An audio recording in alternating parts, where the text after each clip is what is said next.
I was feeding her Joko earlier, and when she's eating, she does this every time she eats. And so I've got sprays of broccoli everywhere. So top dad tip, if you're going to feed your daughter, wear the same kind of clothes as the food that she's eating. All right, okay. My name is Ameet Singh, and this is Impossible Questions. So these are questions that you're pondering all your life, or you've been scratching your head thinking, what does that really mean? And for some reason, I've been asked to help you answer those impossible questions. Right, okay, let's get on with it. How many apples can fit inside a jumbo jet? I'm going to go down a mathsy angle. Don't think it's going to be that entertaining, but let's have a little think. Okay, so how long do I have to answer this question?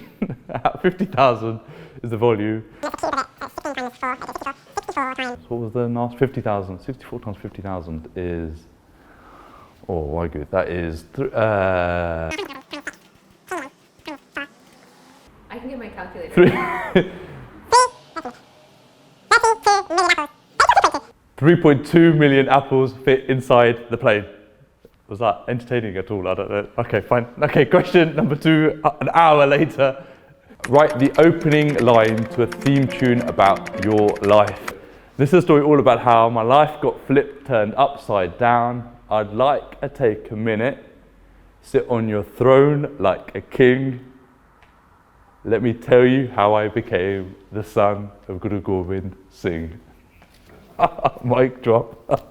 Love it. What is the one thing you believe to be true but most people do not? I think a common misconception is that the mind and the brain are the same thing. Like, I think people from a scientific type background couldn't differentiate the two and believe that the mind and the brain are just literally the same thing, and when the brain goes, the mind goes. But Gurdwara tells us definitely differently, right? So when the brain is an organ, so when you die, that will just become dust like everything else, like the rest of the body. But the mind, the mind won't. The mind is what leaves the body. That's what's separate. That's what joins back to Raigu, right? So you've got, Mantu Jot Surupe, it's a light. You've got the mind as a traveler, right? Mere man pradesi ve pyare ao kare, come back home. So it's traveling, it's seeing in this kind of temporary world like the brain is, but it's separate from the temporary. It goes back to its home origin. So that feels like a myth. I think we've broken a mythbuster. The brain and mind are separate. How can we change the world to be a better place? Wow, we're getting deep. I guess an old adage comes to mind, you can only really change outside what you change within you, right? So I feel like you want to see the change in you. So there's a bit of me thinking, actually, to change the outside world, first you need to change yourself. And by that, I think what probably comes to mind is if you can start to make better decisions, if you start to make more positive decisions, you'll start to see kind of more positive outcomes, and that will influence people around you. I'm thinking live thought doerahe, right? So you've got 2 paths. You get to choose which path you travel. So there's a path to live, so that gets you more towards Sathagun qualities, that patience, caring, kindness, compassion, all of those types of things. Or you take the path of thought, further away from Waigu. How do you love like a child loves? Lovely question. So I'm blessed with a 7-month-old, and the way that she sees love is, I'm guessing, so much different to the way that I see it, right? It's pure, it's unconditional. There's no, if I love her, or if I love someone, do they love me back? Or if I love someone, will I get hurt? There's none of those conditions that are attached to it. It's pure, it's unconditional. And it's just that, it's that lovely, true love. Okay, what would you do on Mars for fun? I've worked at Mars and I ate a lot of chocolate. That was fun. But I don't think that's what Mars is going to be like. Colder atmosphere. I think there's water discovered, maybe a snowy type thing. Although you want to do something practical, I think I want to do gardening or something, learn how to grow stuff. But I can already hear my wife saying, you're going to go to Mars and start to grow something. So I don't want to hear that. Am I by myself?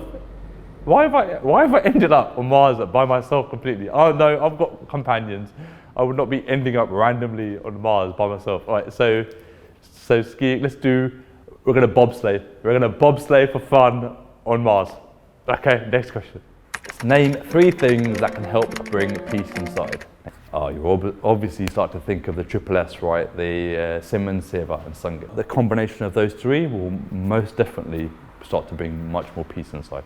Oof. Can you find true and lasting happiness? So 100% you can, right? Because Gurdwara says so. So that true happiness, I guess there's a sense of that, it's not that external happiness, right? So by getting a good job or having a family or buying a car, big house, all of those kind of things, they're wonderful and I hope they do bring you happiness, but they're fleeting, right? If your house gets repossessed, your car gets knocked, something happens to a family member, like that happiness just, it goes, right? And it's therefore conditional and it's fleeting and it could be fickle. So to really get that true happiness, you've got to be looking internally. So it's got to be an internal based happiness. To repeat something we said before, that can only really come through Simran. Can you meet God and how? Oh, 100% we know that you can meet God, right? There's no doubt. Gurdwara says so. The Bhakti that comes to mind is Gobind Milan ki e teri bariya. So like it's not even can you, it's like yeah you can, but not even yeah you can, it's right now. This is the time you need to be able to do it while we're alive. So there's no doubt with that question. And like how? And Gurdwara is so beautiful. It tells you can, and it tells you in the next Bhakti how you do it, right? Gobind Milan ki e teri bariya, avar karta kitna kamil, sad sangat bhaj keval naam. So you need to get with your sad sangat and you need to do Simran, and that's the way. How clear can it be? Think of an impossible question. Nice, okay. I feel like I should go down the route of like another maths one. How many ping pong balls fit inside a truck or something crazy like that? This is impossible questions. I'm Ameet Singh and I hope you enjoyed it.